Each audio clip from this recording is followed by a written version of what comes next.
thải độc của bên em chị thấy ok mà đúng không chị? Được, nói chung là cái hài độc ok. Chị thấy cái bụng chị giờ rất là nhẹ luôn, đi mặc áo dài đầm rồi sẽ mắt rất là đẹp dáng chị.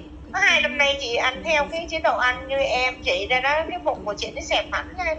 Mấy người cứ bảo là sau này bữa nay em ốm mà không hết, cân nặng vẫn bình thường, cân thì y thế không, nhưng mà cái bụng của chị nó nhỏ lại. Đúng rồi. Tiền thì mình bỏ vào đó đáng thôi, không có gì. Chị dùng cái thải độc xong chị ăn theo cách em chỉ là ok đúng không? Thì Chị không cần những cái bài tập như ngày xưa mà Olympic đi theo mấy đứa trẻ trẻ tập hoài chả thấy xuống, nhưng mà lúc mà chị học cái bài của Lan ăn uống theo cái chế độ của em ấy, thế là ok đó. Đấy cho nên là chị mới thấy là nó cũng có cái hay vậy. đúng rồi. Nên chị kiện cho em, chị thấy hồi nãy quảng cáo cái trà mà thải độc ấy thì thấy cũng hay. Nói chung vậy thì hỏi giá cả nó như thế nào. Đúng rồi.